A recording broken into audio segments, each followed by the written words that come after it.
Thank you, everybody. I'll try and make us up some time. So my name's Dave Vitek. I'm the CEO and co-founder at HiPages. HiPages is a marketplace that connects consumers with tradespeople. I'm going to show you a bit of a demo today. I'll go through some metrics, but before I did that, I thought I might tell you a little bit about myself, the founder's story. So other than working at HiPages, I'm also a father of 3 boys and a husband to my wife. A typical day for me is to come home with lots on my mind. I might be thinking about some amazing product idea or about global expansion, and I hear a little voice in the background who's saying to me, Dad. I'm like, what? He's like, wipe my bum. That's a typical day. There might be a few fathers in the room here that can relate to that. So my father was a big inspiration in my life. He told me 2 things. He said, get an education, and he said, get a job in a big company. He said, there's too much luck involved in business. This is my dad. You can laugh, we laugh at this picture of my dad as well. So my dad came from the Czech Republic in the 60s, and he started an electrical contracting business. But shortly after that, he got into mobile phones and selling, I don't know if you guys remember the old big brick phones back in those days, and eventually got into the car alarm business. Actually, what I ended up learning from my dad was what he said about luck actually wasn't that true, and it's actually points 2 and 5 of what Patrick said before, which was about passion and persistence. And I remember my dad's passion that he had for every one of his products that he came out, including that green phone that he was selling. You should have seen him sell it. He just had such excitement and enthusiasm about that, and persistence as well. But I listened to my dad, and I went and I got that degree. I studied electrical engineering, and things like fiber optics, electronics, and I didn't really actually use any of that at all, actually in my career at all. But then I went on to get that job in a big company as well. I worked for IBM. That was interesting, to work in a company and watch a CEO lead 500,000 people. That was a pretty amazing experience. Then 2002 came, and this was the big dot-com crash. So I think we can all tell our age by the crashes that we actually lived through.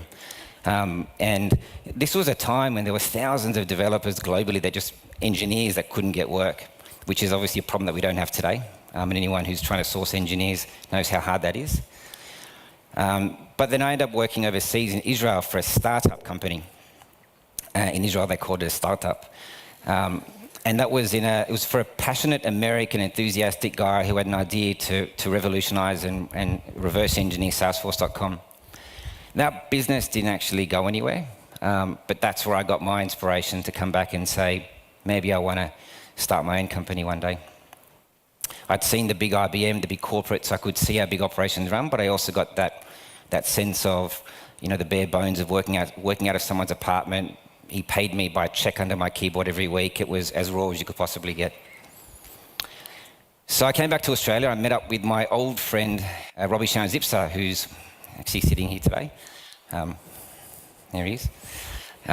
So Robbie and I grew up, we knew each other from way back. We're old friends. There was a lot of trust there from the very beginning. As you can see, we went to Disneyland together. That's me on the left, and that's Robbie in the blue hat. I told you I'd say that. And then we went and got into our first office. So the first office was actually my dad's car alarm shop. It was in the back of that shop. It was cockroach infested. We had a $5,000 credit card limit. Don't ask me how we managed to convince people to come work for us, but we managed to find a few. But they were kind of the really humble beginnings of how we started HiPages. So getting into HiPages now. So we have 2 sides to our market. We have the consumer and we have the tradesperson. And the way we thought about solving that problem was we knew we had to make it easy. We knew there were trust issues. I think everyone knows that trusting tradespeople was a bit of an issue, and availability. So to find a tradesperson who's available to do the job and capable to do the job when I need them, but also a tradesperson wanted to get work when they wanted work. And another interesting thing, and this was in 2004, was that tradies were very much used to advertising in yellow pages. So if you remember back in those days, they used to call their businesses AAA plumbing, AAA fencing, and then you had AAA Aardvark plumbing, and this guy was just always on the top of yellow pages because he just had all the A's in there, right? But then Google came and just completely disrupted that. And that skill they'd learnt to get to #1 on yellow pages just didn't transfer into what they called SEO optimization. It was completely useless for them. So we recognized that we had to, with the ever-changing online technology, because Facebook and Twitter and everything, that we had to make it very easy for tradespeople to get work online. So I'm going to give you a bit of a demo of the experience of how HiPages works, and I've got some extra designs in there and some of the thinking so you can see where we're going with the product. But let's just say on HiPages you need a plumber. There's 1,100 categories on HiPages, every trade you can imagine, but the example I'll give you today is of a plumber. I can set my location. I specify that I've got a burst pipe, and then I can add some pictures to show the tradesperson what's happening there. So in this situation, you can see this looks quite urgent. So I need someone quiet now, so I'll specify that the problem's urgent. And then I press Get Connected Now. So this is where the fun actually starts, or the technology happens. When we press that button, that's when we send out the messages to the tradespeople in the area to find out who's available and capable to do the job. So we start searching. When a tradesperson claims the job or the lead, they get notified straight away on the app. So we can see that we can show the customer that they've got an ABN, that they're licensed, and we can also show the number of recommendations, and they can go straight away into a chat with the customer. So in this case, the plumber writes back and says, I'm in Chatswood at the moment and I can be there later today. I write back saying, wow, this is amazing. I can't believe I didn't find HiPages sooner. This is absolutely fantastic. I then maybe send a picture a bit more specific-ish of the problem, because I'm thinking I just want to make sure that he knows actually what the issue is. And then he sends me a quote for the price. I can approve that quote, and then he sends me a reminder of the time he's going to arrive. So that's how easy we're thinking of making it for the consumer. From the tradie side, when that button is pressed, Get Connected Now, so just picture tradies all around that local area with their phones in their pocket or wherever it is, and it just kind of vibrates and they pop it out, and that's what you're seeing there, right? So what they see is a push notification to say that there's a job in their area with a bit of a headline of kind of what the job's about. Then they can go into the app, they can read the description, see all the pictures, and they can accept that job. Incidentally, that's actually how we get paid. It's on a per lead basis. So they're paying to meet the customer. They can accept their lead, and then we drive the tradesperson into the message center, and that's how we get them both communicating. One of the biggest issues with consumers and tradespeople is phone tag. They ring each other up, leaving voicemails, and you see a number who left you voicemail, you're not sure who that is, you listen to the voicemail, call them back, they're not available, we keep going backwards and forwards. So the message center is about closing that gap, and often within a couple of hours, people can ping pong messages and arrange a time for someone to come, that afternoon. So again, going through, you can see the same messages on that side. At the time, and this is a future thing the guys are working on, so give you a bit of insight on how we're thinking about this. But from the tradesperson point of view, there's a reminder when they need to leave. We can then show them a bit about what time they need to leave, the distance to get there, how long it's going to take, and then send a message to the customer to say actually what time they're going to arrive, and possibly even they can track the drive for them all the way to get there. So tradesman comes to the house, meets the customer, completes the job, everybody's happy. What happens next? The tradesperson sends to the consumer a payment request to pay for the job. So it was $265. Same as the quote, fantastic. Puts their credit card details. Actually, the way we have it now is with the photo, similar to Uber, but they can put their credit card in. Once it's in once, we keep using that. And then you can rate the tradesperson. And the job's done. Cool. So a bit about the market. The market that we're operating in for trades is a very, very, very large market. There's 1.5 million tradies in the country, but there's 300,000 trade businesses.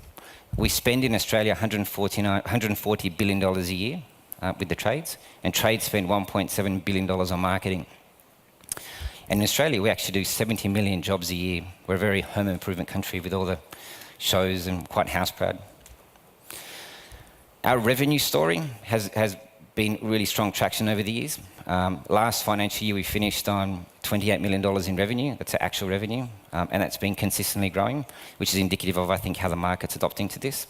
I don't normally like to give out forecasts, but we're on track to do another 30% this year, so that traction is still continuing.